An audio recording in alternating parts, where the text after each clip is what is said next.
Bonjour tout le monde et bienvenue à ce webinaire. Je donne la parole à votre animatrice, Marianne Darpino, directrice principale, sécurité des patients et développement des capacités à l'Institut canadien de sécurité des patients. Bonjour et bienvenue au nom de la Fondation canadienne de l'amélioration des services de santé, pour l'amélioration des services de santé et de l'Institut canadien pour la sécurité des patients. Je vous souhaite la bienvenue à ce webinaire sur la présence des familles en soins de longue durée. Je voudrais commencer par signaler que je vous parle aujourd'hui depuis le territoire traditionnel de nombreuses nations, les Pétins, les Hurons-Wendat, les Mississauga de la Credit, des Anishinaabe. Comme beaucoup d'entre vous, aujourd'hui, je ne suis que trop au courant des statistiques relatives à la situation entraînée par la pandémie. La pandémie de COVID-19 a profondément affecté la santé des personnes qui résident dans des établissements de soins de longue durée. En fait, la proportion de décès attribuables à la COVID-19 dans les foyers de longue durée est plus élevée que dans tout autre pays. En ce début de pandémie, nous savons que des décisions ont été prises en vue de protéger les résidents et les proches aidants. Toutefois, nous apprenons ensemble que ces décisions ont entraîné une dégradation de la qualité de vie des personnes résidentes et des proches aidants. Nous savons que des interventions sont en cours de mise en œuvre afin de remédier à cette situation. Nous allons réaliser des évaluations des impacts de ces interventions. Les dirigeants des systèmes de santé ont été sollicités afin de faire le point sur les pratiques pertinentes et sur les mesures prises en vue d'assurer une meilleure préparation à une deuxième vague potentielle de COVID-19. L'Institut canadien pour la sécurité des patients et la Fondation canadienne pour l'amélioration des services de santé ont mis en place un programme intitulé Présence des familles en soins de longue durée, apprendre ensemble.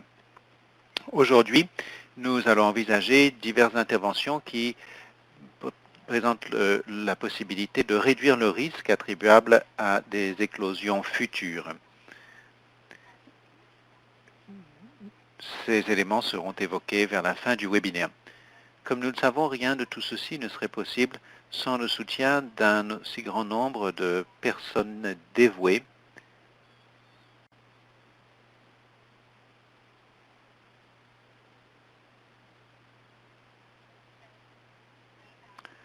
Je suis ravi de vous présenter une équipe extraordinaire qui vont nous faire bénéficier de leur expérience aujourd'hui.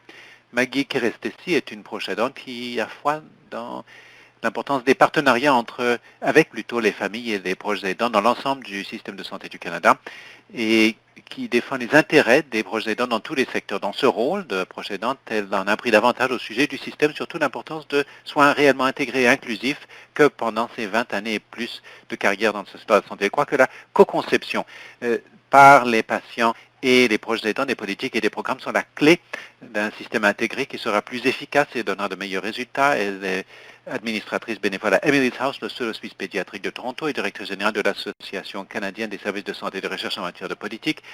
Elle est auteure, conférencière, consultante dans le domaine des politiques et pratiques authentiques et signifiantes de mobilisation des proches aidants. Le Dr Nathan Stahl est titulaire d'un doctorat en médecine de l'Université Western. Il a achevé sa résidence en médecine interne et sa formation postdoctorale en gériatrie à l'Université de Toronto. Il est actuellement chercheur à l'Institut de recherche Women's College, l'hôpital Women's College, et il achève un doctorat en épidémiologie clinique et recherche sur les soins de santé à l'Institut de politique de gestion et d'évaluation en santé de l'Université de Toronto. ses recherches doctorales portent sur l'emploi des grandes bases de données administratives en vue d'étudier l'impact sur la santé des populations de l'intervention des proches aidants auprès des patients atteints de démence. Il s'intéresse également à l'innocuité des médicaments pour les adultes âgés, aux déterminants du vieillissement basé sur le sexe et à l'utilisation des soins de santé chez les personnes atteintes de démence. Ces recherches sont appuyées par le programme de formation clinicien scientifique Elliot Phillipson du département de médecine de l'Université de Toronto. Il est également titulaire d'une bourse postdoctorale Vanier Canada. Il est gériatre permanent au Sinai Health System depuis 2017. Son travail clinique porte sur les soins actifs en gériatrie. Le Dr Samuel Sinai, directeur de la gériatrie au Sinai Health System et au University Health Network à Toronto, professeur agrégé de médecine à l'Université de Toronto et à la faculté de médecine de l'Université Johns Hopkins. Il est également directeur de recherche en matière de politique de santé à l'Institut national de recherche sur le vieillissement de l'Université Ryerson, titulaire d'une bourse Rose. Le Dr Sinai est un clinicien très respecté, expert international dans le soin des adultes âgés. Il a été consultant et conseiller auprès de gouvernements et d'organisations de santé dans le monde entier. Il a joué un rôle clé dans la mise au point de la stratégie du gouvernement de l'Ontario à l'égard des aînés. En 2014, Maclean's l'a inscrit au palmarès des 50 personnes les plus influentes au Canada. Debbie Funk est mère de deux enfants adultes. Elle lutte contre la sclérose en plaques depuis 11 ans. Elle se déplace en fauteuil roulant depuis un peu plus de 5 ans. Elle réside dans un foyer de soins de longue durée depuis presque 3 ans. Elle est proche aidante et patiente partenaire depuis plus de 2 ans. Elle siège au sein de 2 conseils et aime beaucoup participer à toutes les possibilités de mobilisation lorsqu'elle se présente, y compris les comités auxquels elle est invitée à siéger relativement à la pandémie et à la présence des familles. Elle a récemment fondé une organisation de services à but non lucratif afin d'aider les personnes handicapées. Kristen Grunet est née dans la région rurale de la Saskatchewan. Elle habite dans une exploitation bétaillère et céréalière près d'une petite ville de la Saskatchewan avec son mari et ses 2 fils. Elle passe ses loisirs à regarder ses garçons s'adonner au sport, à aider son mari dans l'exploitation agricole et à faire du ski alpin. Elle a travaillé à l'autorité de santé de la Saskatchewan pendant 15 ans en tant que gestionnaire en matière de soins de longue durée, de qualité et de sécurité. Elle se passionne pour l'amélioration de la qualité. Elle croit fermement que les patients, les résidents et les familles de la Saskatchewan sont les plus importants et les plus précieux partenaires des autorités de santé. Nous souhaitons mettre en commun des aperçus très importants afin d'alimenter un débat et de vous aider à réfléchir sur la manière de réintégrer les proches aidants dans les soins. Nous allons donc écouter les exposés, puis passer à une discussion. Je vous encourage à y participer. N'hésitez pas à intervenir dans la boîte de dialogue pour afficher vos commentaires et vos questions. Compte tenu du nombre de personnes en ligne, nous nous efforcerons de répondre à toutes les questions. Toutefois, si nous n'y parvenons pas, nous allons communiquer avec vous postérieurement à ce webinaire. Il y a eu énormément de progrès en matière de soins de santé depuis 10 ans pour mieux comprendre le véritable processus de participation des proches aux soins. L'ICSP et la FCASS ont une longue expérience des partenariats avec les familles afin de mettre en lumière la valeur, l'utilité de la mobilisation des patients à de nombreux niveaux dans les systèmes de santé, dans la conception et la mise au point de politiques sur la présence des familles et sur des soins axés sur le patient. Les proches aidants ne sont pas seulement des visiteurs, il s'agit de partenaires essentiels des soins. Proches, amis, aidants, autres personnes désignées par les patients, ils assurent un soutien, dans bien des cas une participation à la prise de décision. Ils améliorent la sécurité pour les patients, réduisent les méfaits, améliorent l'expérience des soins pour les patients et le personnel. Nous savons que les proches aidants entraînent beaucoup d'avantages pour les aidants. Plus les proches aidants sont exclus de l'équipe de soins et plus les patients courent de risques importants. Nous savons que la participation des proches aidants entraîne une réduction des erreurs d'administration de médicaments, des chutes des patients et des lésions attribuables à ces chutes, de l'angoisse et la dépression chez les patients, entraîne une diminution des réadmissions, une amélioration en revanche des transitions au moment du congé, une amélioration de l'individualisation des soins, tenant compte des points de vue personnels des patients, amélioration de la communication, de la coordination, de l'information, de l'expérience des patients, de la satisfaction des patients, de la satisfaction et de la mobilisation du personnel, du bien-être affectif des patients.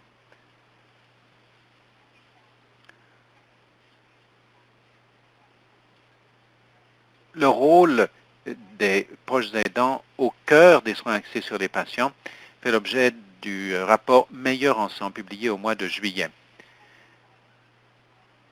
Il comporte des lignes directrices qui s'appliquent à l'ensemble du système de santé. Je vais rapidement évoquer les étapes qui figurent dans ce rapport. Ce rapport préconise 7 étapes pour réintégrer les proches aidants. Tout d'abord, établir des fondations pour les soins en partenariat entre le patient et la famille. Il faut créer une culture d'organisation qui croît dans les soins axés sur les patients. Deuxièmement, revoir les politiques sur la présence des familles avec la participation des patients, les membres de la famille et les proches aidants partenaires. Troisièmement, faire la différence entre les proches aidants qui sont des partenaires de soins essentiels, d'une part, et d'autre part, les visiteurs. Quatrièmement, se pencher sur les besoins des personnes exposées à certains risques sans la présence de proches aidants désignés comme partenaires de soins essentiels. Cinquièmement, adopter une approche globale et équilibrée d'évaluation des risques. Sixièmement, mettre en place un processus d'appel rapide. Et enfin, septièmement, augmenter la quantité de données probantes pouvant orienter les décisions relatives à la présence de proches aidants. Nous sommes très reconnaissants de ces préconisations qui représentent les bases de nos travaux ultérieurs en matière de soins de longue durée. Maggie, qui est présente aujourd'hui, est membre du comité consultatif. Alors donc, Maggie, je vous donne la parole. Merci beaucoup, Marianne, pour cette présentation. Je suis ravi de faire participer à cette conversation sur la recherche d'une nouvelle façon de travailler avec les patients, les proches et les aidants. Il s'agit de faire changer la tonalité de la conversation à l'ère de la COVID-19 dans les soins de longue durée. Il faut considérer les aidants non plus comme des adversaires, des problèmes à gérer ou des vecteurs d'infection. Il faut plutôt comprendre le rôle des partenariats comme des partenaires clés dans la co-conception. L'organisation de la prestation des soins basée sur un nouveau modèle représente une avancée très importante. Je veux y participer, je veux participer au changement et je me remémore les mobiles qui me poussent à me mobiliser, à m'engager. Permettez-moi de relater cette anecdote personnelle. Dans un secteur où le soin est un nom, alors que l'on devrait privilégier soigner le verbe.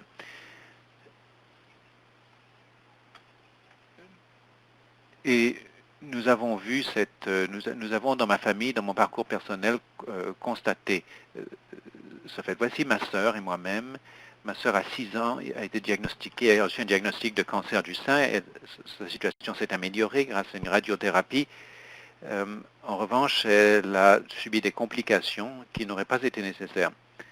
Nous pensions que ce cancer s'estompait, mais elle a commencé à présenter des symptômes imprévus. Nous avons demandé de l'aide. Il nous a pris plus d'1 an pour découvrir ce qui se passait, mais ces symptômes ont entraîné un diagnostic d'un nouveau cancer rare qui exigeait une intervention chirurgicale complexe suivie de plusieurs semaines de soins intensifs et plusieurs mois d'hospitalisation avec une série de complications importantes en cours de route.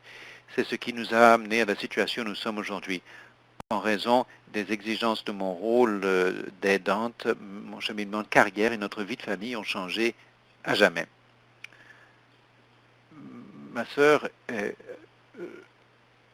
a joué donc, a vécu le rôle de patient pendant longtemps. C'est un peu difficile à relater. Elle n'avait ni nom, ni humanité. Après avoir entendu une infirmière hurler dans le service surchargé, demander à une collègue de vérifier le drain abdominal dans la chambre 2. Le personnel était épuisé, frustré, cherchait simplement à survivre, subissait d'énormes pressions. Il ne s'agit pas de les blâmer. c'est le système ou l'absence de système qui doit subir un blâme. En tant que proche aidante, j'étais coordonnatrice de son vécu. Personne d'autre n'en connaissait les divers éléments. J'étais la messagère qui livrait les images de diagnostic parce que les divers centres de santé ne pouvaient les partager. Je coordonnais 5 équipes qui s'ignoraient mutuellement tandis qu'elles étaient aux soins intensifs et j'étais la sous-traitante cherchant à prendre les dispositions pour les soins à domicile, faute d'instruction au moment du congé. Pour résumer, j'ai joué un rôle essentiel dans son équipe de soins. Je n'étais pas une simple visiteuse. Quand je réfléchis à notre vécu, j'établis une distinction entre le traitement et les soins. Après son diagnostic, ma sœur a reçu des traitements de niveau de classe mondiale pour lesquels nous sommes très reconnaissants, mais elle n'a pas reçu des soins de classe mondiale. Je sais au très fond de mon âme qu'un système de prestation de soins qui fait de sa priorité le traitement de la personne dans son ensemble aurait fait une différence. Et je voudrais participer à la transformation du système afin de concrétiser cet objectif pour ma sœur et pour des millions d'autres Canadiens. Nous devons prendre l'engagement de réaliser cet objectif pour le bien des résidents des foyers de soins de longue durée. Bon nombre de réponses sont évidentes. Nous les trouvons dans notre vie quotidienne, dans l'expérience des patients, des aidants, des familles, du personnel de première ligne. En tant qu'aidants, nous voulons ce qu'il y a de mieux pour nos êtres chers. Reconnaître les proches aidants comme partenaires essentiels ne revient pas à sous-estimer le rôle des professionnels. Au contraire, il s'agit de l'enrichir. J'affirme que nous autres, proches aidants, jouent un rôle clé dans la création de l'avenir des adultes vieillissants. Dans les soins de longue durée et dans les soins de santé au Canada, nous connaissons les lacunes, nous avons des idées, nous avons des aperçus qu'aucun manuel ne recèlera jamais et nous voulons collaborer au changement. D'excellents travaux ont déjà été réalisés, notamment sous les auspices de la FCASS et de l'ICSP. Ces orientations sont réunies dans le rapport Meilleurs ensemble, dans lequel la voix des proches aidants se fait entendre clairement. Quelles leçons tirais-je de l'expérience de notre patient? Je réfléchis beaucoup plus à la prestation de soins de santé pendant les années pendant lesquelles j'ai assisté ma sœur que pendant ma carrière dans le secteur. Or, ce n'est pas tellement compliqué. J'ai appris que les soins personnalisés dans lesquels les aidants sont reconnus et traités comme partenaires essentiels est la seule réponse aux problèmes que ma famille et bien d'autres ont dû affronter chaque jour. Je préconise l'idéal de la co-conception. C'est ainsi que pourra être créé un nouveau système de soins pour les personnes âgées. La coopération altruiste peut avoir des conséquences très puissantes. Nous devons non seulement faire passer les patients d'abord, mais inclure les aidants. Il ne faut pas que ce soit de simples principes. Il faut fonder sur ces principes la conception d'un nouveau système de soins. Je suis profondément reconnaissante pour ce qui est important dans la vie. J'espère qu'à l'issue du webinaire d'aujourd'hui, vous serez inspirés pour utiliser pleinement la ressource de santé qui est la moins utilisée, c'est-à-dire les patients et leurs aidants. Nous devons agir maintenant pour mettre au point des politiques authentiques dans le secteur des soins de longue durée à l'époque de la COVID. Le moment de la mûre réflexion a passé depuis longtemps. J'ai honte de ce qui s'est produit et j'ai honte de devoir dire que notre société n'a pas su répondre aux besoins de nos aînés. J'espère que ce que vous retirerez de ma communication, c'est l'appel que je lance à inclure les aidants dans la prise de décision. Incluez-les dans votre cercle de confiance. Reconnaissez-les comme des membres de votre équipe. Nous sommes vos alliés et non vos antagonistes. Je vous ai raconté le cas de ma sœur. il s'agit non pas d'une unique crise, mais plutôt de toute une vie de petits événements qui, s'empilant, se superposant, ont érodé notre confiance à l'égard du système. Ils nous ont parfois inspiré un sentiment d'exclusion. Chaque fois que je relate mon histoire, j'ai l'espoir qu'elle pourra jouer un rôle pour déclencher un changement. Les proches aidants ne doivent pas jouer un rôle décoratif, mais un rôle de participation intégrale à tous égards. Sinon, nous ne ferions qu'appauvrir notre travail. Nous sommes des millions partout au Canada qui sont prêts à faire une différence. C'est là que réside mon espoir. Mon espoir que ma sœur et des milliers de Canadiens comme elle seront un jour véritablement au cœur des soins dans un système qui accueille et inclut leurs aidants. Pour conclure, je voudrais témoigner de ma gratitude à l'égard de tous ceux qui participent à cet événement. Vous tous et le rôle que vous jouez dans l'organisation de cette transition en matière de soins de longue durée, vous faites une différence tous les jours, car vous avez la capacité de vous soucier d'autrui, d'établir des partenariats dans la communauté pour résoudre un problème jugé insoluble par d'autres. Merci de faire la différence. Cette différence compte et contribuera à créer une nouvelle réalité pour les patients, leurs familles et leurs proches dans le système de soins de longue durée au Canada. Merci pour votre écoute et je rends la parole à Marianne. Merci beaucoup pour Maggie pour ce message de gratitude, beaucoup de messages dans la boîte de dialogue. Merci pour vos aperçus. Merci de nous avoir rappelé des conséquences imprévues qui découlent de l'absence des proches aidants, surtout de l'absence des proches aidants dans le rôle de défense des intérêts des patients. Nous attendons avec beaucoup d'intérêt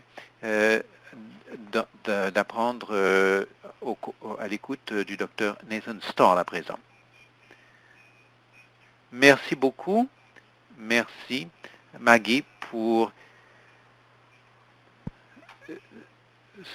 ce récit poignant et pour ces aperçus tellement importants qu'elle nous a communiqués. Et je sais que je parle au nom du Dr Sinha que quand nous faisons ce travail, c'est pour des gens comme Maggie partout au pays. Alors donc merci d'avoir alimenté la conversation à ce niveau-là. Aujourd'hui, nous allons parler en termes généraux de la présence des familles dans les soins de longue durée pendant la pandémie. Et nous allons nous concentrer sur les soins de longue durée. Et je vais vous expliquer pourquoi. Bon nombre des leçons que nous tirerons d'aujourd'hui peuvent être appliquées dans d'autres milieux de soins et peuvent s'appliquer dans d'autres secteurs de soins également. Je n'ai pas de conflit d'intérêt à divulguer. Je reçois un soutien financier de l'Université de Toronto dans le cadre de certains de mes programmes de formation de cliniciens-chercheurs et la bourse Canada Vanier. Je suis rédacteur associé du Canadian Medical Association Journal. Je vais rapidement donner la parole au Dr Sinha pour exposer ses divulgations. Merci Nathan, je suis très heureux d'être parmi vous. Je reçois des honoraires à titre de membre du conseil consultatif de 2 entreprises de soins de longue durée au Canada. Merci beaucoup. Avant de commencer, quelques mots au sujet des termes que le Dr Sinha et moi-même allons utiliser. Il s'agit de termes de préconisation publiés dans le Journal of the American Geriatric Society, adopté au niveau mondial. Nous allons parler de personnes âgées, de Canadiens âgés, éviter des termes qui pourraient avoir une connotation négative, comme aînés. Nous allons éviter, comme nous le faisons dans toutes nos autres causeries, des termes catastrophiques pour décrire les changements démographiques, comme raz-de-marée ou marée montante, sachant que certains de ces termes peuvent susciter un intérêt sur le moment, mais paralyser l'action à long terme.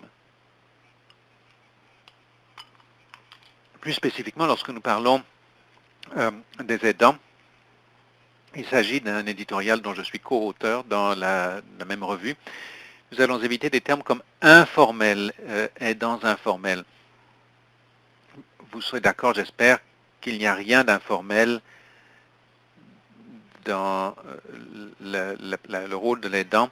Le mot informel semble décrire quelque chose qui est désinvolte, non structuré, non officiel, l'opposé de ce que Guy a décrit. Nous allons adopter le terme de aidant familial, aidant non rémunéré. Lorsque nous parlons des aidants rémunérés, nous n'allons pas les décrire comme étant professionnels, puisque le contraste avec les aidants familiaux laisse entendre que ces derniers ne sont pas professionnels dans leur travail, ce qui n'est absolument pas le cas dans l'immense majorité des situations. Donc, nous allons évoquer 5 éléments aujourd'hui. Tout d'abord, l'épidémiologie de la COVID-19 dans les établissements de soins de longue durée et les raisons pour lesquelles il y a tellement de pression qui s'exerce en vue de réintégrer les familles et les proches. Ensuite, l'état de préparation des soins de longue durée et des expériences initiales. En fonction des travaux pionniers accomplis par la FCASS et auxquels a contribué le Dr Sina dans le rapport publié le mois dernier, nous allons évoquer les politiques et interventions d'atténuation initiale en soins de longue durée, y compris les interdictions générales de ce que l'on appelait les visiteurs, y compris les aidants familiaux, l'impact, l'incidence dévastatrice de ces premières interventions sur la présence des familles. Et puis nous allons passer en vue les conseils pour la réouverture des établissements de soins de longue durée au Canada, tout particulièrement aux aidants familiaux. Alors, je vais commencer par passer en revue l'épidémiologie de la COVID-19 dans les établissements de soins de longue durée. Les résidents d'établissements de soins de longue durée, cela ne fait aucun doute, ont un risque élevé de contracter le SRAS-CoV-2, c'est-à-dire l'agent infectieux de la COVID-19. Et ce, parce que ces résidents vivent en communauté, parce qu'ils sont exposés au personnel et aux visiteurs, lesquels peuvent être asymptomatiques ou de plus en plus, on reconnaît qu'ils sont présymptomatiques, c'est-à-dire qu'ils présenteront des symptômes ultérieurement, mais qu'ils donnent peut-être des résultats négatifs aux tests lorsqu'ils sont au contact des résidents, alors qu'ils propagent le virus. Et pour la plupart, sinon tous, tous les résidents des établissements de longue durée, il existe des difficultés associées à l'éloignement physique et au lavage des mains. 70% des résidents de soins de foyer de longue durée ont un diagnostic de démence, 90% ont un affaiblissement cognitif. Ce schéma provient du New England Journal of Medicine et décrit l'une des éclosions les mieux décrites dans le secteur des soins de longue durée à Kirkland, dans l'État de Washington, où a été enregistré le premier décès attribué à la COVID-19 aux États-Unis et la première grande éclosion. Il était évident à l'époque que les membres du personnel travaillant dans plus d'un foyer ont contribué à la propagation du virus. Nous savons également que non seulement les résidents d'établissements de soins de longue durée ont un risque accru de morbidité et de mortalité associée à la COVID-19, mais ils présentent également donc non seulement un risque accru de contracter la maladie, mais de présenter morbidité et mortalité. Avec l'âge, chacun acquiert est affecté par un phénomène d'immunosénescence, c'est-à-dire affaiblissement du système immunitaire, ainsi que des mobilités supplémentaires, diabète, hypertension, affections cardiovasculaires, lesquelles ont tendance à se superposer avec l'âge et contribuer à des résultats négatifs. Le taux de létalité des cas, c'est-à-dire le nombre de personnes qui sont infectées dans les foyers de longue durée, se situe entre 1 sur 4 et 1 sur 3. Nous avons évoqué cela dès le début, dans l'invention initiale de Marianne, mais dans le monde, le Canada a le douteux honneur de présenter la plus importante proportion de décès attribués à la COVID-19 dans les foyers de soins de longue durée, c'est-à-dire environ 80%. 4 personnes sur 5 qui sont décédées pendant la pandémie sont décédées dans des foyers de soins de longue durée. Ces données sont prélevées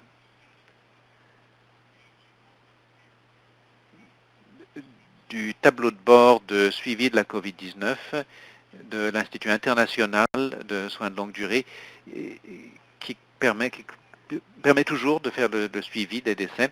Donc, vous voyez, donc, on affiche 78% de l'ensemble des cas, mais 2 provinces se distinguent quant à la contribution des décès et la mortalité, c'est l'Ontario et le Québec. L'Ontario a contribué plus de 2000 décès et le Québec plus de 4600.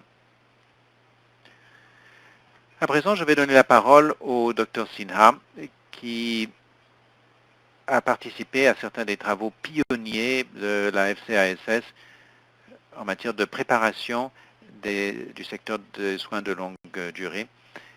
Et il va évoquer certains des travaux, notamment certains des travaux que j'ai publiés quant aux caractéristiques physiques qui contribuent aux éclosions dans les soins de longue durée. Merci beaucoup. Donc, lorsque nous songeons aux foyers de soins de longue durée et à leur degré de préparation et à leurs premières expériences, voici le rapport de la FCASS que certains d'entre vous connaissent peut-être. Nous avons réimaginé les soins pour les aînés. Pour moi, c'est un rapport qui a donné des résultats exceptionnels. Il est fondé sur des entrevues avec des experts partout au pays pour déterminer ce qui s'est bien passé, ce qui s'est moins bien passé. Comme Maggie le disait tout au début, il s'agissait d'une recension d'experts, oui certes, mais ces experts ont été consultés aussi bien pour le fait qu'ils travaillaient dans les soins de longue durée, mais encore parce que des êtres chers, des parents recevaient des soins dans les établissements de soins de longue durée. Je crois que c'était très important de conjuguer ces divers points de vue afin de mieux comprendre non seulement ce qui s'est bien passé, mais encore les secteurs lacunaires, notamment la présence des familles. Et ça afin d'établir une feuille de route pour orienter notre réflexion dans le contexte de la crainte d'une deuxième vague, afin de prévenir les mêmes écueils que nous avions constatés pendant les réactions à la première vague. Alors donc, nous envisageons les vulnérabilités sous-jacentes constatées dans les résidences de soins de longue durée, largement avant la pandémie. Et ceci est attribuable surtout à un manque de ressources chroniques. Songez aux divers pays de l'OCDE, sont les pays riches industrialisés du monde par rapport auxquels les Canada se comparent. Nous dépensons un tiers de moins dans les soins de longue durée, foyers de soins infirmiers, soins en communauté et à domicile, par rapport à la moyenne de nos concurrents des pays de l'OCDE, le Royaume-Uni, les États-Unis, ainsi de suite. Donc, pour cette raison, puisque nous dépensons un tiers de moins dans cet ensemble de réseaux de soins, qui n'est pas inclus dans la loi canadienne sur la santé, nous constatons des difficultés au niveau de la conception des installations, lesquelles ne sont pas conçues ou modernisées, mais encore sur la rémunération du personnel. Le personnel de ces établissements gagne beaucoup moins que ce ne serait le cas s'il travaillait dans un hôpital financé par les deniers publics. La plupart de ces foyers, même s'ils sont exploités par des entreprises privées, reçoivent un financement public. Donc il s'agit il y a des conséquences importantes. Pourquoi est-ce que vos employés travaillent dans plusieurs établissements? Parfois, les employés sont engagés à temps partiel parce que cela permet à l'exploitant de réaliser des économies. Pour réaliser un salaire à temps partiel, les employés travaillent dans plusieurs établissements à la fois. C'est pourquoi la COVID-19 s'est propagée entre foyers dans l'exemple de Kirkland de l'État de Washington. Cela a également représenté un grave problème au Canada. Nous savons également qu'il y a une acuité croissante de l'état des patients. Il y a de plus en plus de personnes dans ces milieux qui présentent un affaiblissement cognitif, dont 70% atteints de démence. Quand vous songez aux besoins en matière de soins personnels, le taux d'incontinence, par exemple, de problèmes comportementaux, qui est le fait d'avoir besoin d'aide au niveau des besoins physiques, mobilité, accès aux toilettes et ainsi de suite, les besoins globaux de ces résidents continuent de s'alourdir, surtout depuis 10 ans. Il y a également l'infrastructure. Nathan va en parler un petit peu dans un de ses exemples, mais les défis concernant le personnel, les caractéristiques démographiques du personnel soignant. Il faut savoir que lorsque nous embauchons des personnes dans ces milieux, le travail à faible revenu est en général assumé par des femmes racialisées qui n'ont peut-être pas d'autres débouchés professionnels. Nous créons un réseau de soins de longue durée sur des bases très fragiles.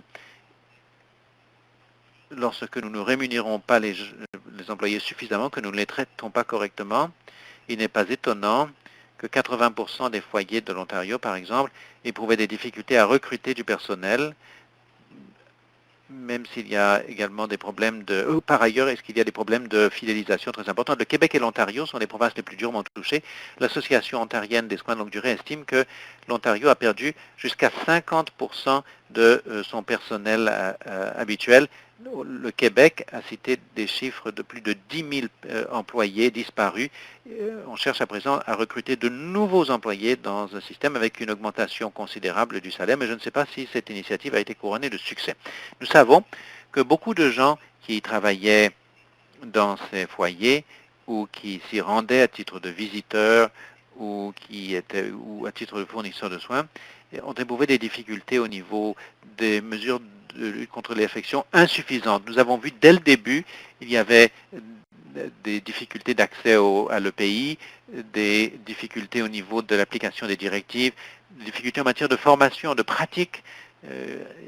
Il a été difficile d'assurer que le personnel dans ces résidences soit suffisamment formé, notamment à l'utilisation de l'EPI. Il y a également eu des difficultés en ce qui concerne les pratiques de direction médicale et les responsabilités. Ce problème existe dans l'ensemble des milieux de soins de longue durée, mais également dans d'autres milieux de vie en communauté, comme les maisons de retraite, les foyers de groupe. Donc de nombreux défis qui n'ont pas été propices au succès dans notre système de soins de longue durée. Comme Nathan le disait, le Canada a le douteux honneur d'avoir enregistré 80% de ces décès dans les foyers de soins de longue durée, alors que d'autres pays ont obtenu de très bons résultats. L'Allemagne, l'Autriche, par exemple, plutôt que d'ignorer ces problèmes, bon nombre de ces problèmes n'existaient pas dans des autres pays. Dans ces pays-là, les foyers avaient un pays largement suffisant, avaient accès à la formation, au soutien nécessaire pour protéger les personnes vulnérables. Alors Nathan, puisqu'il s'agit de votre travail, bon, eh bien, il y a une chose qui nous a vraiment frappé, ce sont les questions d'infrastructure et d'installation. Voici un travail que nous avons publié le mois suivant dans la revue de l'Association médicale canadienne pour signaler quelques-uns des nombreux problèmes que le Dr Sinha a évoqués qui contribuent à l'existence de conditions dans le secteur qui mènent aux résultats épouvantables en matière de COVID-19. Alors, on s'est demandé si les établissements à but lucratif avaient obtenu de moins bons résultats.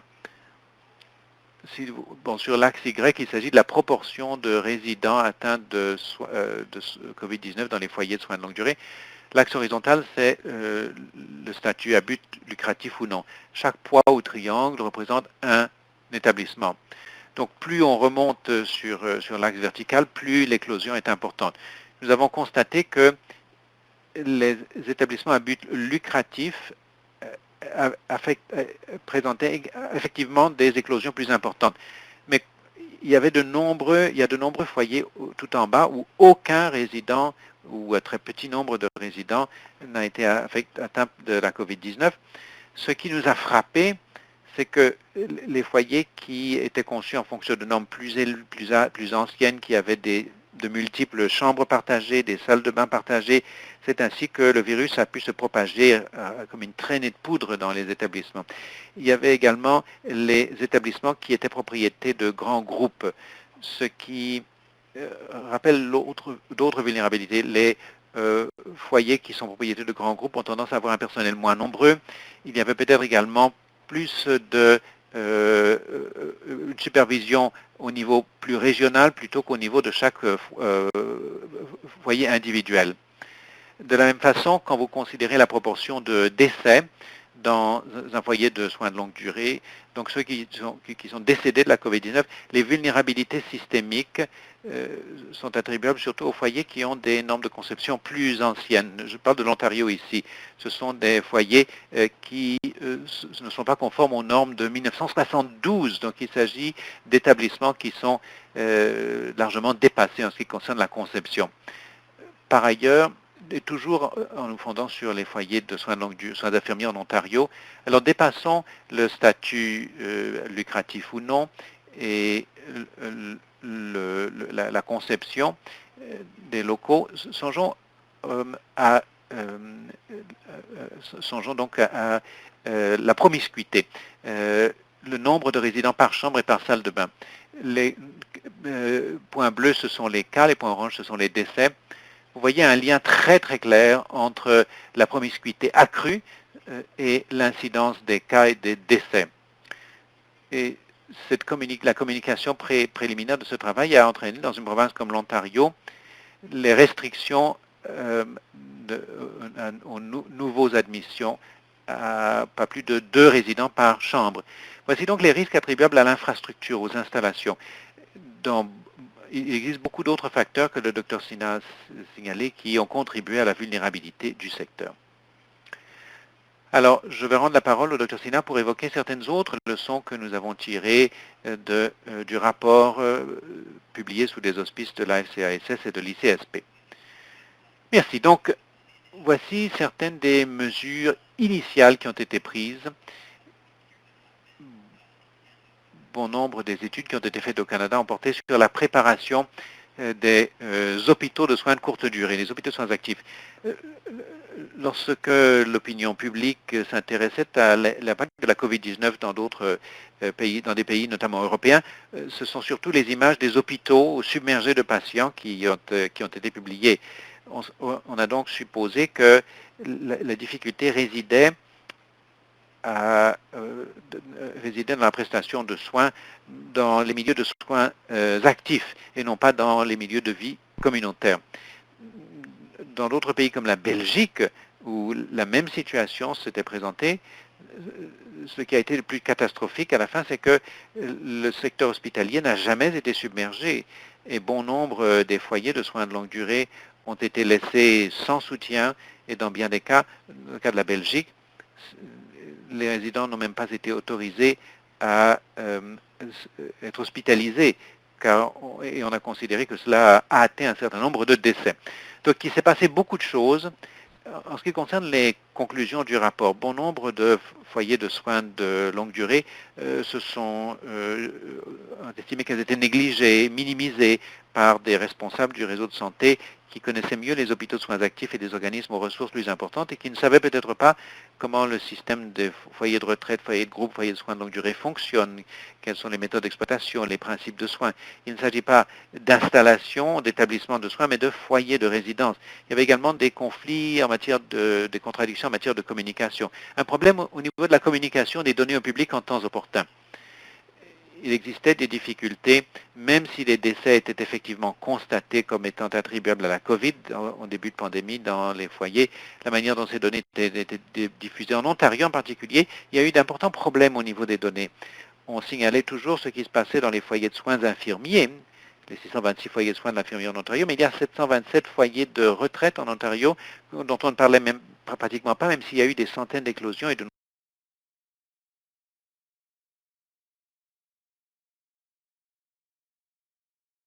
nombre s'est réservé. Et le défi consistait dans le fait qu'en début de pandémie, une bonne partie de l'équipement de protection individuelle a été distribué et également que l'expertise pertinente n'était pas nécessairement distribuée, déployée de façon efficace et en temps utile dans ces milieux.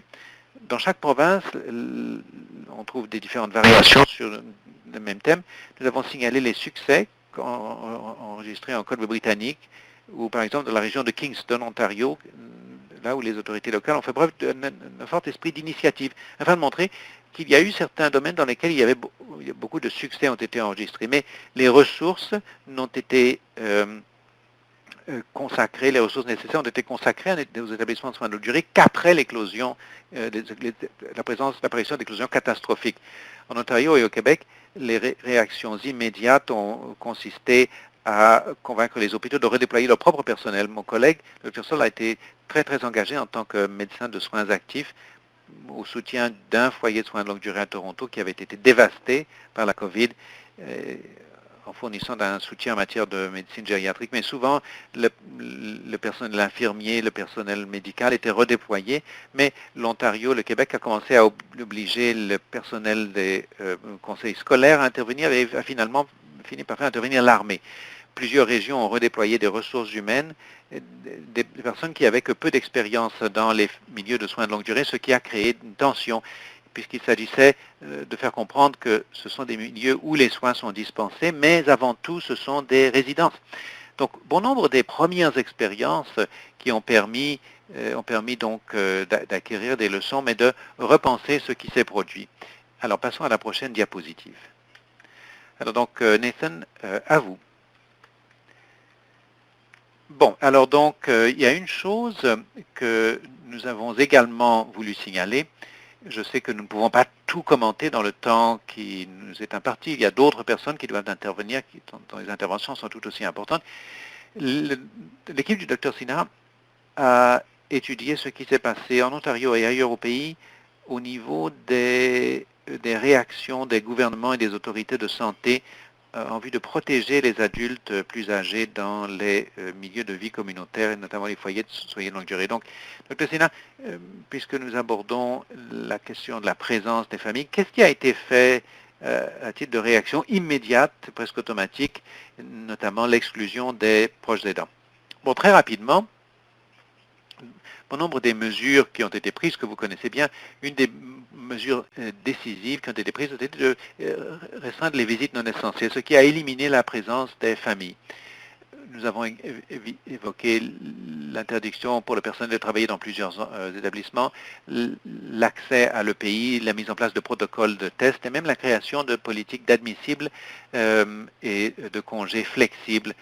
Autant de mesures qui ont été prises, mais nous avons constaté un retard entre la limitation des visites non essentielles et puis la réouverture des foyers qui n'est intervenue que tout récemment. Alors, je vais à présent vous raconter ce récit en images de partout au pays.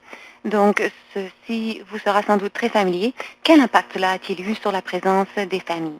Eh bien, nous avons demandé à des experts en matière de prestations de soins auprès des résidents dans ces foyers de groupe et résidences de soins de longue durée, et nous leur avons imposé des obstacles. Vous avez ici des rencontres à travers une fenêtre. C'est devenu une image qui illustre les défis de la pandémie. Il y a des gens qui ont même loué une grue, car évidemment, si on n'est pas au rez-de-chaussée, c'est très difficile de voir son proche au travers d'une fenêtre. Voici d'autres dispositifs qui ont été mis en place, comme ce rideau de plastique qui, bon, enfin, il y a un an, nous aurait paru saugrenu. Et évidemment, des images comme celle-ci du Québec, d'adultes âgés, isolés et qui ne peuvent que regarder par la fenêtre pour se divertir. Alors, ce que nous avons compris, ce qu'on continue de comprendre, c'est qu'il existe des préoccupations par rapport à ce qu'on appelle le syndrome du confinement. Dans cette lettre au rédacteur d'un journal de médecine, on s'est demandé si l'isolement des adultes âgés serait associé à une progression de la morbidité, de la mortalité, et si ce n'est pas pire que la COVID-19 elle-même. Ainsi, je crois que nous avons déjà évoqué les conséquences inattendues.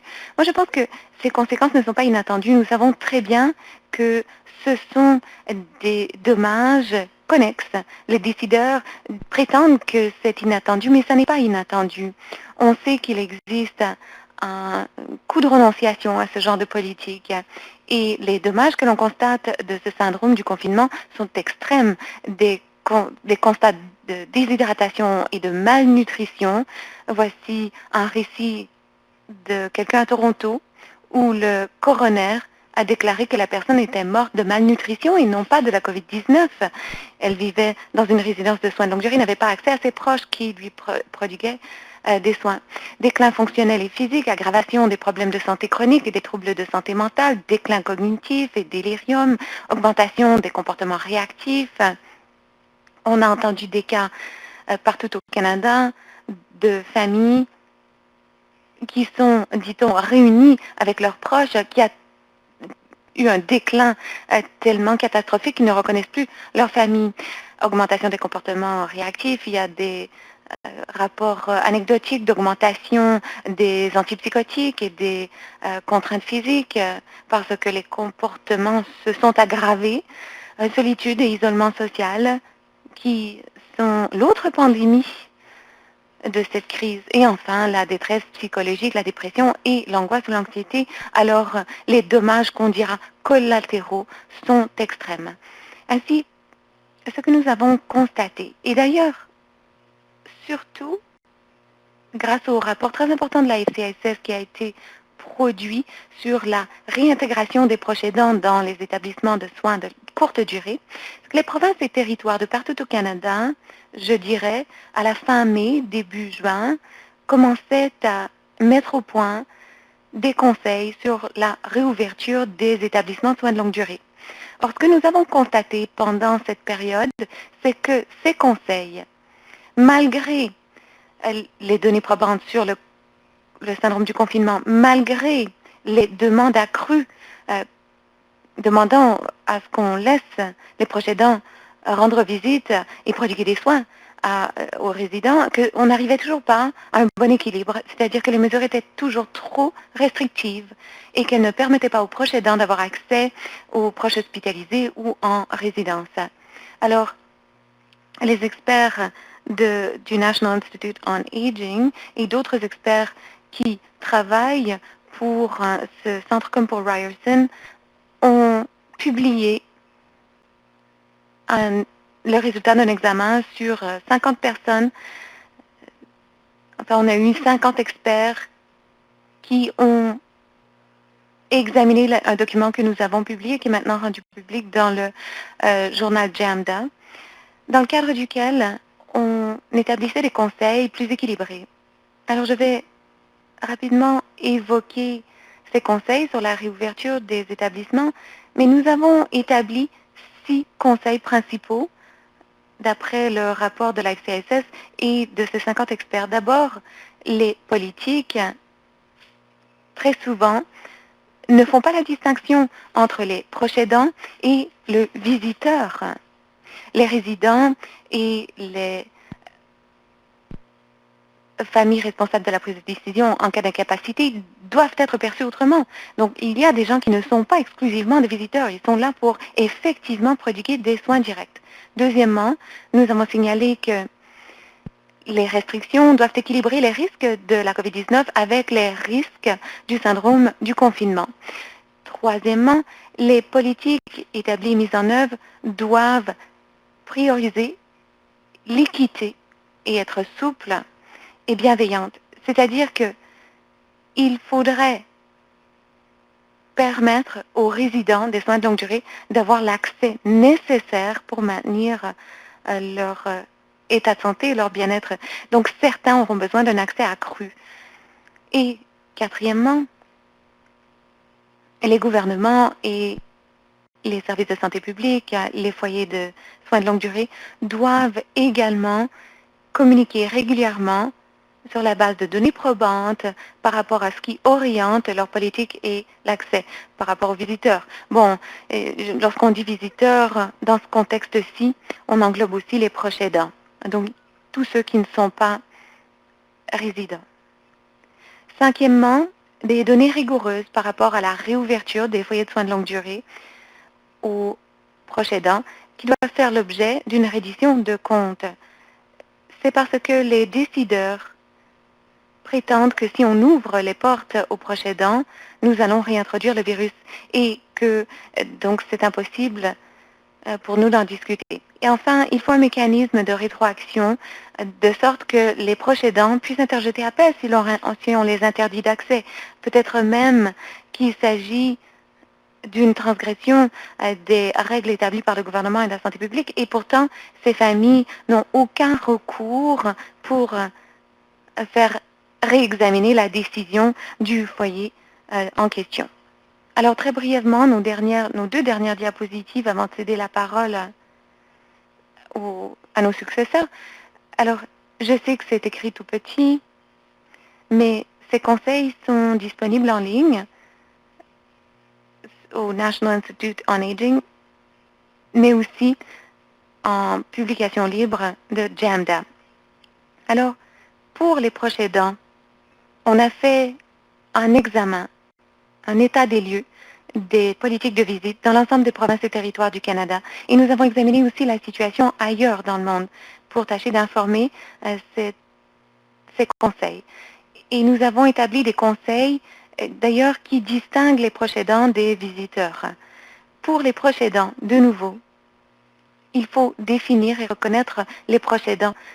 Et d'ailleurs, à notre avis, c'est au résident ou à son décideur substitut de déterminer qui est le proche aidant. Si on demande au gouvernement de le faire, ce sera très difficile de quantifier ou même de qualifier qui respecte les critères de la définition de proche aidant. Ce sont les résidents qui devraient pouvoir déterminer qui leur est essentiel. On estime aussi que les résidents devraient pouvoir désigner au moins 2 proches aidants, de sorte qu'une seule personne, qui est souvent une femme, car on sait que les femmes assument la majorité de ses responsabilités, on pense que les proches aidants doivent pouvoir pénétrer dans les foyers de soins de longue durée, ce qui est différent des visiteurs, et qu'ils devraient avoir accès au foyer même en cas d'éclosion. Une des choses extraordinaires qui a dû se produire, dont la mise en place de soutien in extremis comme le soutien de l'armée aurait pu être évité si les proches aidants avaient été en place. Et ensuite, l'accès à l'équipement de protection individuelle. Par contraste, si on regarde la situation des visiteurs, et d'ailleurs, bientôt nous entendrons les gens de la Saskatchewan, mais on estime que l'autorité sanitaire de la Saskatchewan a produit des conseils très éclairants par rapport aux visites à l'extérieur qui peuvent permettre plus d'un visiteur à la fois, pourvu que la distanciation physique soit permise et possible. Et même que les résidents de la même bulle n'aient pas besoin de rester distants les uns des autres. En Ontario, on a limité les visites à une seule personne, même si, bon, dans mon cas, je voulais aller rendre visite à ma grand-mère, je ne pouvais pas y aller avec ma femme et mes enfants, en dépit du fait qu'on vit tous dans la même résidence. Et les visites à l'extérieur, à notre avis, devraient être priorisées dans la mesure du possible, car cela minimise le risque, et on sait que cela minimise le risque de transmission. Or, il faut être souple et faire preuve de compassion, car on sait que ça ne fonctionnera pas pour tout le monde. Et ensuite, le port du masque, évidemment, est très censé. Alors, il faut évidemment porter un masque et maintenir une bonne distance physique, mais on reconnaît que les gens qui vivent dans ces milieux ont parfois besoin de contact physique. Et donc, lorsqu'il est question d'étreindre un proche ou de tenir sa main, ça doit être envisagé tant que c'est fait très brièvement et qu'on respecte l'hygiène des mains, évidemment, tout de suite avant et tout de suite après. Alors, je sais qu'il y a énormément de détails. On a voulu être aussi prescriptif que possible pour aider les décideurs. Et on constate d'ailleurs, à l'île du Prince-Édouard, on a adopté des politiques et qui s'appuient sur les travaux que nous avons faits, ce qui est valorisant. On espère que ce sera fait dans d'autres instances également. Alors sur ce, je vais céder la parole à Marianne. Je suis désolée d'avoir pris autant de temps et évidemment, on pourra en parler davantage dans la période qu'on s'est réservée pour les questions et les observations. Merci à vous deux une information très intéressante qui nous donne beaucoup de matière à réflexion. Je suis la boîte de dialogue et je vois des questions. Donc, je propose que l'on continue avec les exposés et qu'on passe aux questions par la suite. Alors, de nouveau, merci beaucoup. Et sur ce, je vais demander à Kristen et Deborah de partager leurs réflexions. À vous. Bonjour à tous. Merci de nous avoir invités et merci aux conférenciers qui nous ont précédés. Merci, Maggie, d'avoir partagé votre expérience à titre de précédente. J'aimerais dire quelques mots sur le cheminement de la Saskatchewan par rapport à la présence des familles dans les soins de longue durée. Alors, comme vous, qui participez à cet appel, en mars et en avril, ce que nous avons vécu en Saskatchewan était un décret de santé publique indiquant qu'aucun des visiteurs n'était permis, que ce soit en soins de courte ou de longue durée, sauf pour des raisons de compassion. Et ce qu'on a constaté, c'est que ces raisons appuyées sur la compassion étaient interprétées comme des soins de fin de vie.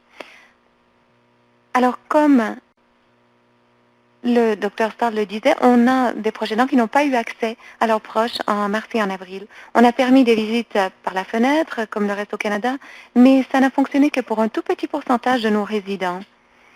Et ça se prête davantage aux visites, non pas aux soins prodigués par des proches aidants. Alors, à la début mai, nous avons mis au point un groupe d'experts, mis sur place un groupe d'experts. Nous avions des patients partenaires et des proches partenaires de partout dans la province et des dirigeants de l'autorité de santé de la Saskatchewan. Et nous avons examiné le décret de la santé publique. Selon le décret, on pouvait invoquer des raisons de compassion. Ainsi, pour les soins de longue durée, ce que ça signifiait pour mai-juin, c'est que les résidents qui avaient besoin de la présence d'un proche pour leur qualité de vie ou pour que l'on réponde à leurs besoins, que ces personnes pouvaient désigner un proche aidant. Donc, nous avons travaillé avec le ministère pour arriver à cet équilibre. Évidemment, la qualité de vie est très difficile à définir. Ainsi, ce que nous avons fait pour aider notre personnel, nos dirigeants et nos familles, c'est que nous avons mis au point une équipe de soutien. On s'est appelé l'équipe de soutien pour la présence des familles. Et on a pu échanger par courriel afin d'aider les familles à comprendre quelles étaient les limites des lignes directrices et faire la promotion de la réintégration des proches aidants dans les établissements de soins de longue durée. Ensuite, nous avons constaté qu'il fallait apporter un changement au décret de la santé publique pour pouvoir réintégrer les familles dans les établissements de soins de longue durée. Nous avons donc écrit au médecin hygiéniste en chef demandant à ce que le décret soit modifié de sorte que 2 personnes puissent être désignées comme proches aidants par patient ou résident en soins de longue durée.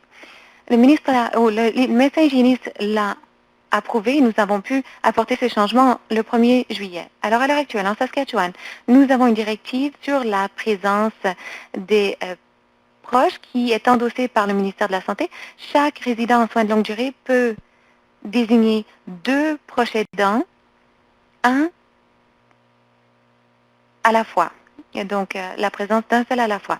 Et nous avons aussi des visites à l'extérieur en vue de faire la promotion des visites, non pas des soins qui sont prodigués par les proches aidants, mais de sorte que les familles puissent au moins avoir la possibilité de socialiser avec le patient ou le résident. Et ces visites à l'extérieur vont très, très bien ici en Saskatchewan.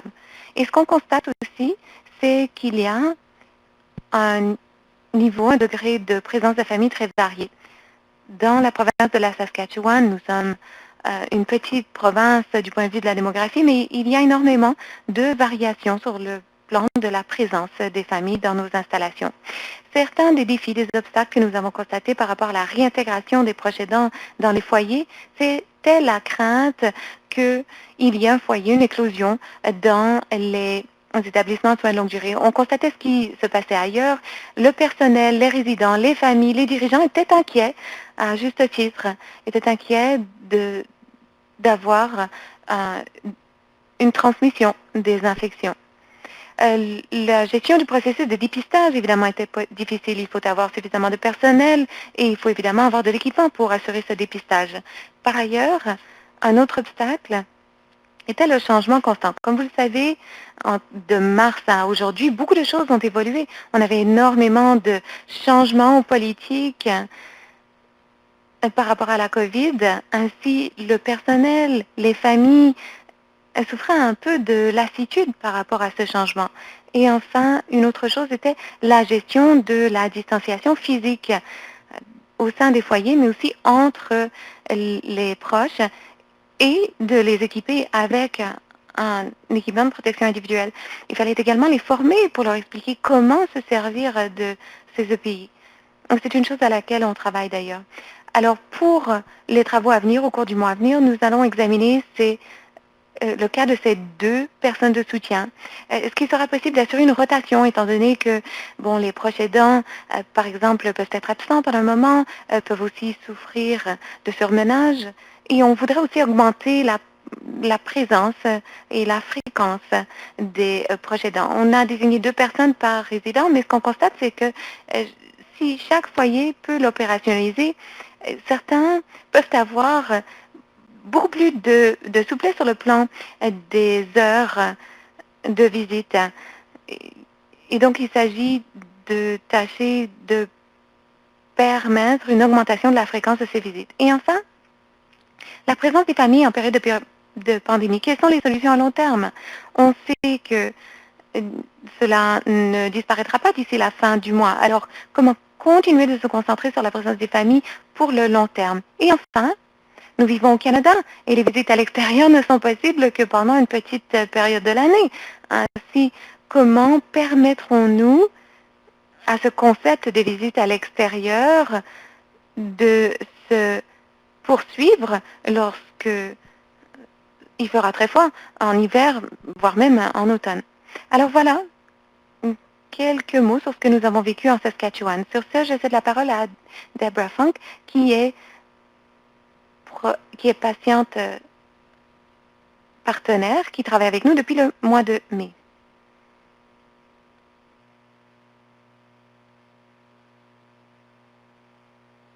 Bonjour. J'ai beaucoup apprécié de travailler avec le groupe d'experts et toutes les autres choses que j'ai pu faire, mais ça a été un grand défi de vivre ici.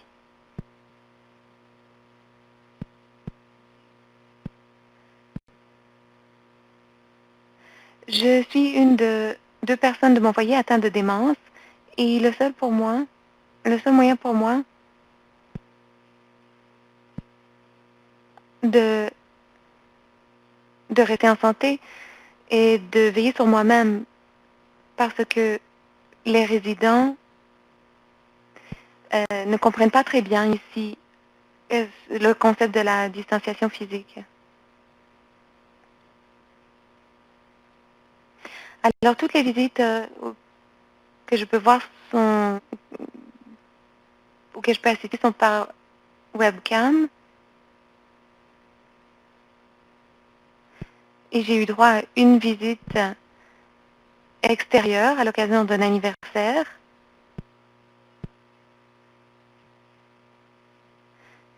Mais ça fait très longtemps que je suis confinée à ma chambre et ça commence à être usant. Car je ne sais pas quand je pourrai un jour ressortir.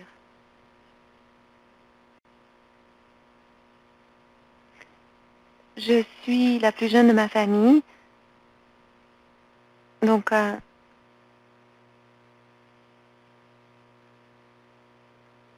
j'ai toujours voulu maintenir des liens étroits, entre autres avec mes neveux et nièces, et de ne pas pouvoir ma famille, ça a été très dur. Je suis atteinte de sclérose en plaques, donc les visites à l'extérieur sont un peu dures pour moi, surtout lorsqu'on est en période de canicule. Avec ces périodes de chaleur, je ne peux pas rester dehors, alors je ne peux pas avoir de visite. Le personnel a été formidable. Il travaille très fort pour trouver des activités, mais enfin le personnel est très occupé et souvent d'ailleurs à court d'effectifs. Alors même si on essaie d'avoir la meilleure situation possible, c'est toujours très, très pénible.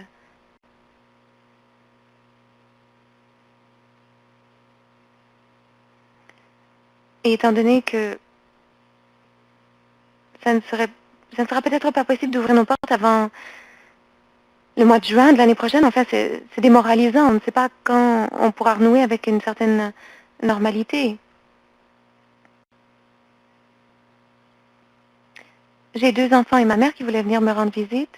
Et mon fils a très gentiment dit que c'était plus important pour ma mère de venir me voir. Alors j'ai dû choisir ma mère plutôt que mon fils. Alors inutile de dire que c'est un choix pénible. Et ensuite, ma fille travaille pendant les heures de visite. Alors il a fallu voir si on ne pouvait pas un peu prolonger les heures pour qu'elle puisse me rendre visite. Alors bien que certaines choses positives sont ressorties de cette période, cela a été très, très pénible pour nos relations.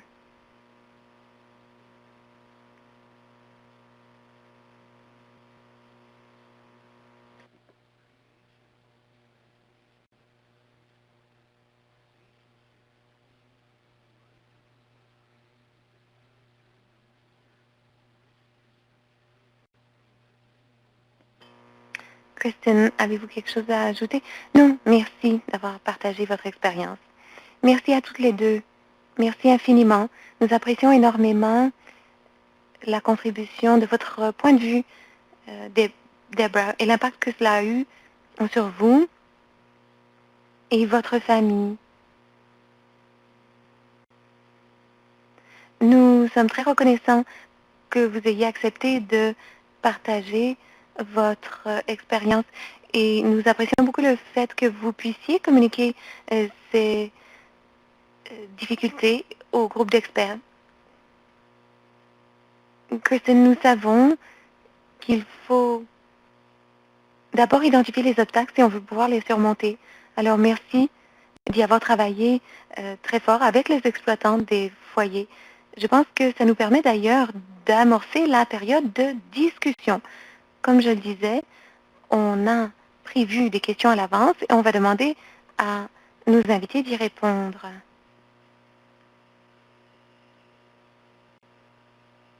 Alors la première question, quels sont les obstacles rencontrés pour réintégrer les proches aidants? Kristen, vous avez établi une liste de ces obstacles dans vos propos. Est-ce que vous voulez peut-être ajouter quelque chose? Sinon, je céderai la parole au docteur Sina. Oui, eh bien, je pense que la crainte de l'incertitude est sans doute ce qui est le plus important. Le fait qu'on est très hésitant d'accueillir les gens dans les soins de longue durée. On avait l'impression d'être en sécurité. C'est difficile de casser ce bouclier. Docteur Sinha? Ben, je pense que nous avons beaucoup parlé des obstacles vécus par les gens, mais je pense qu'il existe essentiellement une tension entre des conseils qui ne sont pas très très clairs, des foyers qui veulent sincèrement permettre la réintégration des proches aidants, mais s'inquiètent de la sécurité, des procès. Ils ne veulent pas faire d'erreur, un peu comme les politiciens. Le ministre de la Santé ne veut pas se retrouver dans une situation difficile après une décision perçue comme prise à la hâte. On parle des droits des résidents. On dit que les résidents, vous voyez, Deborah a le droit de voir des visiteurs. C'est ce que la loi sur les soins de longue durée de l'Ontario prescrit. Alors, quand ces droits passent-ils au deuxième rang derrière la sécurité? Alors, Deborah, a le droit de voir des visiteurs, mais qu'en est-il des droits des autres résidents qui diront peut-être, ben, si la famille de Deborah vient et qu'elle lui communique la COVID, est-ce que ça présente un risque pour moi? Alors, ce qui est très intéressant, c'est la mesure dans laquelle cette pandémie a décelé beaucoup de choses, c'est-à-dire que beaucoup de proches aidants et prodiguaient des soins, mais dans l'ombre. Et maintenant que c'est bien connu, je pense qu'il faut accorder la priorité à ces enjeux, autant qu'à la prévention des infections comme la COVID-19, mais aussi comment soutenir la présence de la famille, parce que Deborah vient de nous le dire, à quel point c'est important pour elle. Vous savez, on s'imagine mal de... On s'imagine mal de devoir faire un choix entre son fils et sa mère. En fait, c'est épouvantable. Merci beaucoup, Dr. Sinha. Deborah, avez-vous quelque chose à ajouter? La seule chose que j'ajouterais, c'est qu'un des obstacles est l'absence de données probantes.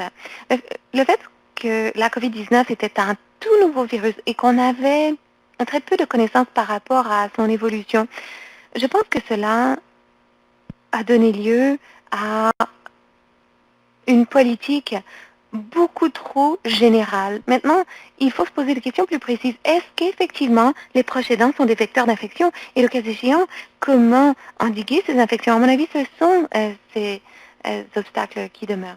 Oui, et si vous permettez, pour rebondir sur ce que disait Maggie, on sait qu'aux Pays-Bas, on a produit des données probantes où on a rouvert 26 établissements de soins de longue durée aux proches aidants et il n'y a pas eu un seul cas de COVID-19. Et d'après cette expérience, ils ont déployé la politique à l'échelle du pays. Un grand obstacle, à mon avis, consiste à reconnaître, et d'ailleurs ça a été mis en exergue par Christine comme par d'autres, c'est que les foyers ne sont plus dans la même situation qu'en mars ou avril. Et évidemment, lorsqu'on a vu ce qui s'est passé à Kirkland, Washington ou ailleurs, que les proches aidants étaient sans doute des vecteurs ainsi que les membres du personnel, mais maintenant on est dans une situation bien différente.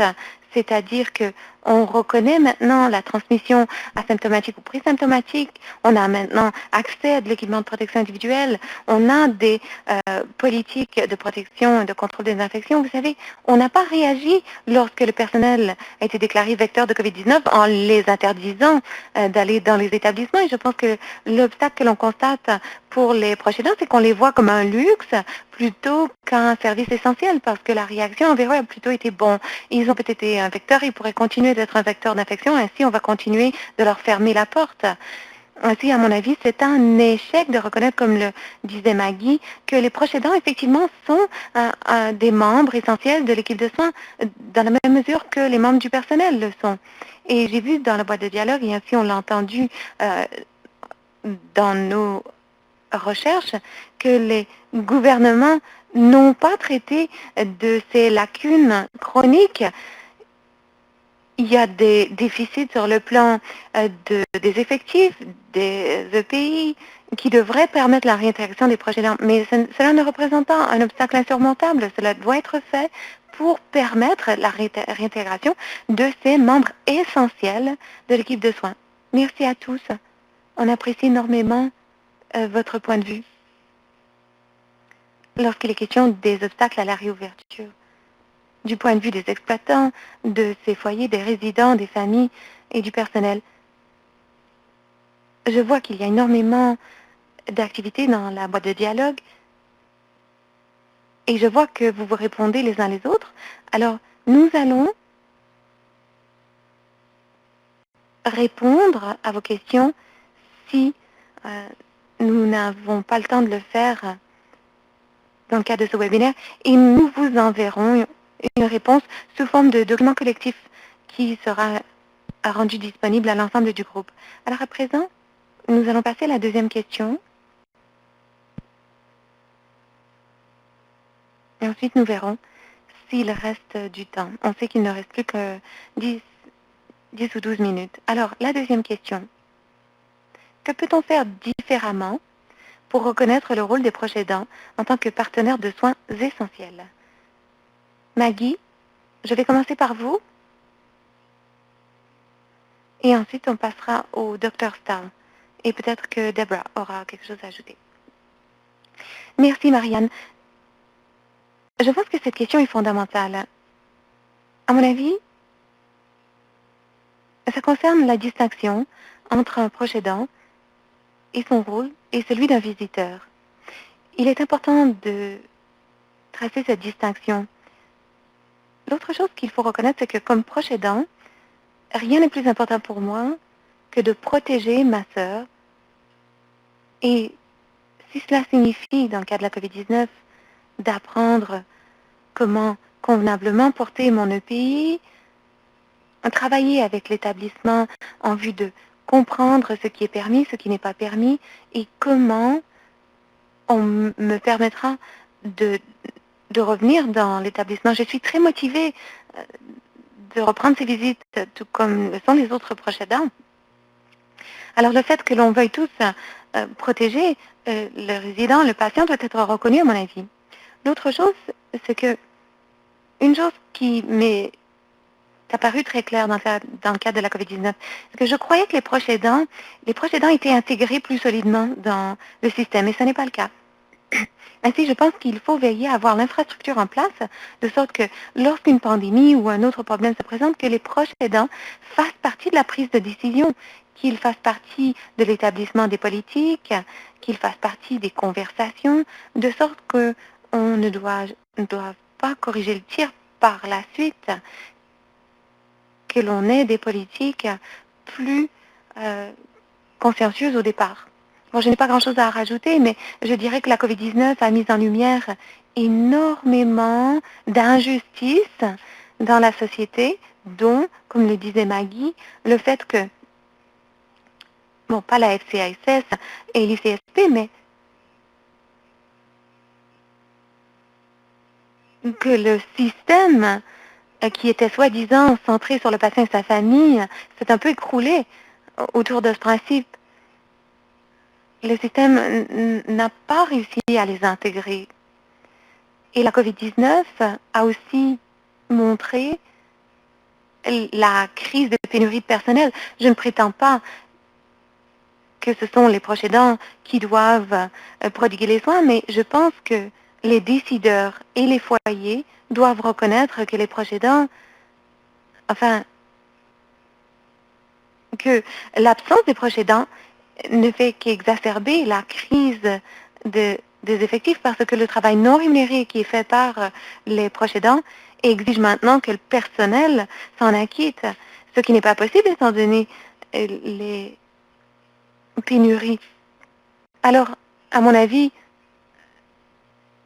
le fait qu'on ne puisse pas combler le déficit d'effectifs à brève échéance pour les prochaines vagues sont un bon argumentaire pour encourager la présence des proches aidants.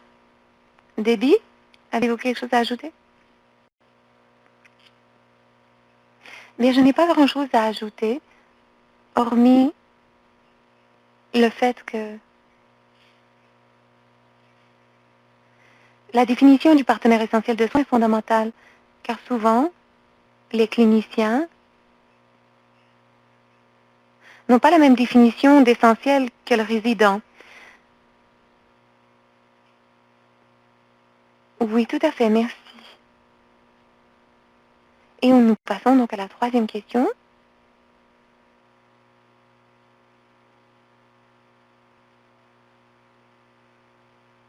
Tout en réintégrant les proches aidants en tant que partenaires essentiels des soins pour soutenir les résidents, quelles solutions pourriez-vous recommander pour soutenir les opérateurs de soins aux aînés? Alors, nous commençons par Christine. Bon, j'espère que vous m'entendez. Je pense que nous avons perdu la connexion avec mon ordinateur. Alors, je dirais que ce qui est très utile, c'est de créer une équipe de soutien aux proches aidants. On a créé une adresse électronique toute simple qui est relevée, donc le courrier est relevé par le personnel. Il y a des familles qui en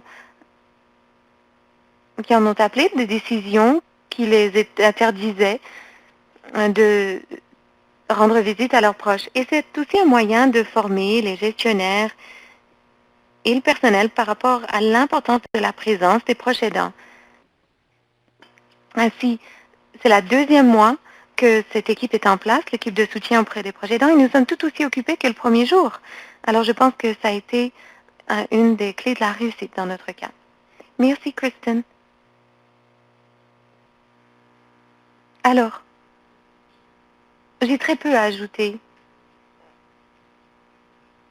outre le fait qu'une communication ouverte est très importante et que cette communication soit bidirectionnelle, donc entre les exploitants de ces foyers et les proches aidants. Vous savez, en Ontario, le ministère, le gouvernement a déclaré que rien ne pouvait être fait. Alors, cela élimine toute possibilité de négociation. Je pense que les proches aidants doivent faire partie de l'établissement des solutions. Oui, tout à fait. Docteur Sina? Eh bien, je pense que ce dont il est question, c'est de communication de bonne qualité au niveau du foyer, parce qu'en fait, les lignes directrices, les conseils sont assez minimalistes et elles ne doivent pas être perçues comme le plafond. C'est plutôt la possibilité de dire qu'est-ce qu'on peut faire en plus pour faire la promotion de visites de grande qualité. Et là, on constate des obstacles comme nos collègues en Saskatchewan qui disent, bon, il y a des foyers qui ont le personnel, qui ont le pays, qui ont tout ce qu'il faut pour permettre ces visites, les autres ont du mal. Alors pourquoi ces autres foyers ont-ils du mal? Est-ce que c'est un manque de pays, un manque de personnel? Je pense qu'il faut préciser ces obstacles pour qu'on puisse se concentrer sur les solutions. On peut avoir des moyens très créatifs de rationaliser les processus afin de les faciliter, de permettre les visites. Et je pense que cela s'appuie sur une meilleure communication. Et ce sont certaines des choses qu'il faut faire. Le défi, en fait, c'est que c'est plus facile de dire non, vous savez, c'est trop dur, on n'a pas suffisamment de ressources, alors on ne le fera pas. Et au final, on a déjà comme des gens comme Debra et sa famille et des centaines de milliers d'autres personnes de partout au pays qui sont coincées entre l'arbre et l'écorce et qui n'ont pas le temps d'attendre qu'on prenne une décision.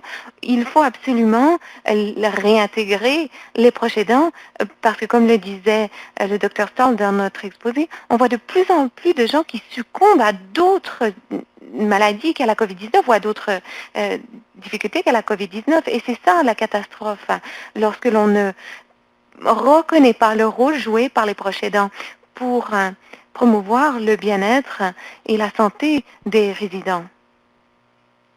Merci, Dr. Sina, de ces dernières observations en réaction à ces dernières questions. Je souhaite vous remercier tous de ces échanges très intéressants. Nous avons beaucoup de messages à retenir pour faire ressortir le rôle important des proches aidants. Alors, nous allons afficher la conversation de la boîte de dialogue. Et si nous n'avons pas répondu à votre question, nous le ferons plus tard. Merci beaucoup de votre participation. Nous savons que ce sujet vous passionne tous. Alors, quelques autres diapositives à vous présenter. Alors, comme je le disais au tout début, la FCISS et l'ICSP ont préparé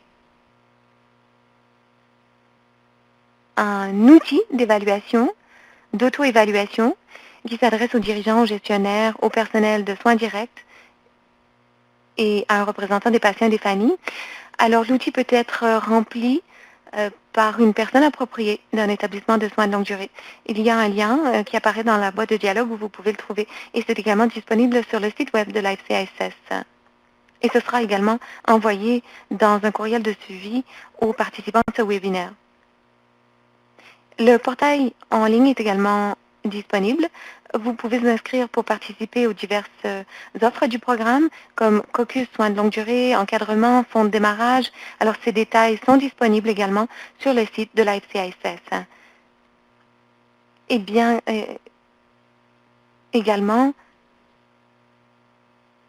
nous nous aimerions savoir si votre établissement ou vous prévoyez faire une demande d'encadrement ou de financement et si vous avez besoin de plus de renseignements avant de prendre cette décision.